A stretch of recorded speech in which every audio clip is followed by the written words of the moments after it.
എന്നോട് എന്ന് പറഞ്ഞാൽ ഞാൻ അർജുൻ്റെ ഒരു അവനെ ലോറിയിൽ കയറ്റിയ ആളാണ്.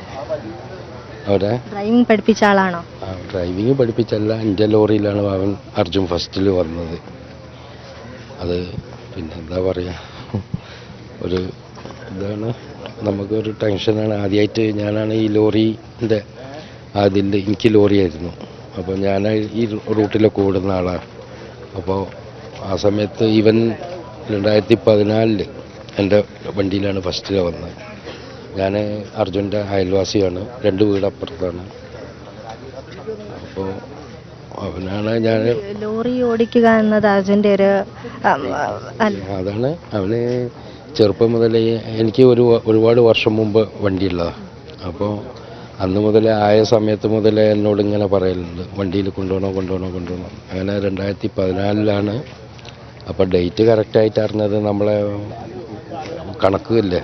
കണക്ക് കഴിഞ്ഞ ഇത് സംഭവിച്ചപ്പോൾ എടുത്ത് നോക്കിയപ്പോഴാണ് 2014 അവൻ എൻ്റെ കൂടെ ലോറിയിൽ ഫസ്റ്റിൽ വരുന്നത്. പിന്നെ എന്താണെന്ന് ചോദിച്ചാൽ, അന്നപ്പോൾ ഞാൻ ഇന്നലെ ഒരു കാര്യം ആലോചിച്ചു, വേറെ ഒന്നുമല്ല. ഞങ്ങൾ ഇവിടുന്ന് പന്തീരങ്കാവുന്ന ലോഡ് കയറ്റി ഗോവക്ക് പോകുന്ന സമയത്ത് ആദ്യമായിട്ട് അവനെ ഈ ലോറി ഇതിൽ വന്നിട്ട് കുളിച്ച സ്ഥലമാണ്. അപ്പോൾ അശീരൂർ ഞാനും അവനും കുളിച്ച് വെളുപ്പിനെയാണ് അവിടുന്ന് പോയത്. അപ്പോൾ അവിടുന്ന് പുഴയിലല്ല, പുറത്ത് മലവെള്ളത്തിൽ വന്നിരുന്നു. ആ വെള്ളത്തിൽ പല്ല് വെച്ച് കുളിച്ച് അവിടുന്ന് ലക്ഷ്മണൻ്റെ ചായക്കടയിൽ നിന്ന് ചായയൊക്കെ കുടിച്ച് പോയി. പിന്നെ അവൻ്റെ ഇതിൽ നോക്കുമ്പോൾ അവൻ്റെ അവസാനമുള്ള ഒരു ഇതും അവിടെ ആ പുഴയിലായി പോയി എന്നുള്ളൊരു ഇതാണ്. ഒരു ആ പുഴയിലും അതുപോലെ ആ ലോറിയിലും അല്ലേ, അങ്ങനെ ഒരു ലോറിയിലും ആ ലോറിയിൽ ഇപ്പോൾ അവൻ ഇതാക്കി കൊടുത്ത. പിന്നെ ഞാൻ എൻ്റെ ലോറിയിൽ നിന്നും ആളെ മാറ്റി ഒരുപാട് വർഷം കഴിഞ്ഞേരെ ലൈസൻസൊക്കെ എടുത്ത് വേറെ വണ്ടിയിലാക്കി കൊടുത്ത്.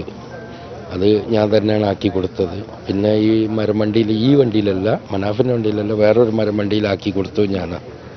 അത് കഴിഞ്ഞിട്ട് അവൻ പരിചയപ്പെട്ട് കയറിയതാണ് ഈ വണ്ടി. അർജുൻ അത്രയും വർഷങ്ങളായി പരിചയമുള്ളൊരു റൂട്ടാണത്. പക്ഷെ എന്നിട്ടും ആ ഒരു വഴി അല്ലെങ്കിൽ ആ ഒരു സ്ഥലം അർജുനോട് എന്താ പറയുക, നമുക്കത് വിവരിക്കാനാവുന്നില്ല. കാരണം അർജുനോട് ചതി ചെയ്തു എന്ന് വേണേൽ പറയാം, പ്രകൃതി അങ്ങനെ ഒരു വികൃതി കാണിച്ചു എന്ന് വേണേൽ പറയാം. ഞങ്ങൾ ഈ ലോറിക്കാരെല്ലാം പിന്നെ അവിടെ വന്ന് കിടക്കുന്നൊരു സ്ഥലമാണ്.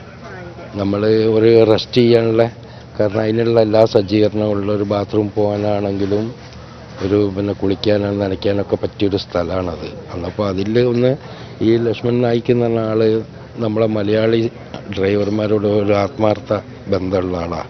കാരണം ഞങ്ങളവിടെ പോയി കഴിഞ്ഞാൽ അവർ പിന്നെ സ്വാഭാവികമായിട്ട് എന്ത് സഹായം, പണം കൊണ്ട് വരെ ഞങ്ങളെ സഹായിച്ച ഒരു വ്യക്തിയാണ് ഈ ലക്ഷ്മൺ നായിക്ക്. കാരണം എന്തെങ്കിലും ഒരു ഇതുണ്ടെങ്കിൽ, കാരണം നമുക്ക് ഒരു സേഫ്റ്റി ആയിട്ട് അവിടെ കിടക്കണമെങ്കിൽ വരെ അവൻ വന്ന് ആ ടൈം പറഞ്ഞാൽ അവൻ്റെ ഇപ്പം ബോഡി കിട്ടാത്ത ഒരാളുണ്ടല്ലോ ലക്ഷ്മൺ നായിക്കിൻ്റെ, അയാൾ വന്നിട്ട് വെളുപ്പിനെ 4 മണിക്ക് വിളിക്കണം എന്ന് പറഞ്ഞാൽ വിളിക്കുന്ന ഒരു വ്യക്തിയാണത്. അപ്പോൾ ലക്ഷ്മണനും ഉണ്ടാവും അതിന്, അങ്ങനെ ഒരു ഇതില്ല. അപ്പോൾ പ്രകൃതിൻ്റെ ഒരു ഇതാണത്, ഒരു ഇത് വന്നത് അവൻ്റെ. അപ്പോൾ അതാണ് ആ കുളിക്കുന്ന കാര്യമൊക്കെ ഒന്ന് ആലോചിച്ച് പോയത്, വേറെ ഒന്നല്ല, ഇത് പറയാൻ വേണ്ടിയിട്ടല്ല. അപ്പോൾ നമുക്കൊരു വളരെ ചെറുപ്പത്തിലെ ഒരു കുടുംബത്തിന്റെ ചുമതല മൊത്തം തലയിലേറ്റിയ ആളാണ് അർജുൻ. അപ്പോൾ അങ്ങനെയാണ് അതിനിടയിൽ ലോറി ഓടിക്കുക അല്ലെ ഡ്രൈവിംഗ് ഒരു കമ്പമായി കൊണ്ട് നടന്ന ആള് പിന്നീട് അതൊരു ജീവിത മാർഗമായി തിരഞ്ഞെടുക്കുകയാണ്. അപ്പം അത് അവസാനിക്കുന്നത് ഇങ്ങനെയൊരു യാത്രയിലും ആയിപ്പോയി. അതെന്താന്ന് വെച്ചാൽ അവൻ +1 +2 കഴിഞ്ഞ് കഴിഞ്ഞാൽ പിന്നെ അവൻ്റെ അച്ഛന് സുഖമില്ലായിരുന്നു. അത് കിണറിലൊക്കെ വീണിട്ട് അത് കഴിഞ്ഞ് ഇപ്പോഴും കിടപ്പിലാണ്. കാരണം നാളെ ഇത് അറിഞ്ഞോടുകൂടി ഒരു ചെറിയ വീഴ്ച വീട്ടിൽ നിന്ന് സംഭവിച്ചപ്പോൾ നടക്കാനൊന്നും പറ്റുന്നില്ല. എല്ലാവർക്കും അറിയുന്നൊരു ഇതാണ്. കുടുംബത്തിന്റെ മറ്റ് ബാധ്യതകളെല്ലാം, സഹോദരങ്ങളുടെ പഠിത്തം അല്ലെങ്കിൽ വിവാഹം ഉൾപ്പെടെയുള്ള കാര്യങ്ങളൊക്കെ അർജുനാണ് നോക്കിയത്. അവരുടെ ചേച്ചിയുടെ വിവാഹമൊക്കെ നടത്തിയത് അവൻ തന്നെയാണ്.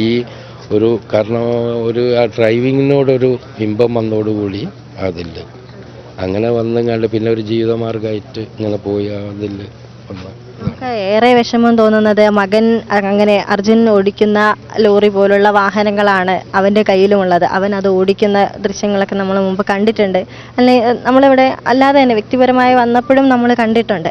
അത് ഏറെ വേദനിപ്പിക്കുന്നത്. അപ്പം ഷിരൂരിൽ നിന്നും അങ്ങനെ മകന് വാങ്ങിയൊരു കളിപ്പാട്ടം ആ ഒരു ക്യാബിനുള്ളിൽ നിന്ന് കിട്ടുകയാണ്. അത് ഏറെ വേദനിപ്പിക്കുന്നത് തന്നെയായിരുന്നു. മകനും അച്ഛനും മകനും, അല്ലെങ്കിൽ ആ ഒരു 3 പേര്, അച്ഛൻ മകൻ ആ ഒരു ബന്ധം നമുക്ക് മനസ്സിലാക്കാൻ കഴിയുന്നത് തന്നെയാണ്. എന്തായാലും ഏറെ വേദനിപ്പിക്കുന്നത് തന്നെയാണ്. ഇങ്ങനൊരു തിരിച്ചുവരവ് നമ്മൾ ആരും പ്രതീക്ഷിച്ചിരുന്നില്ല.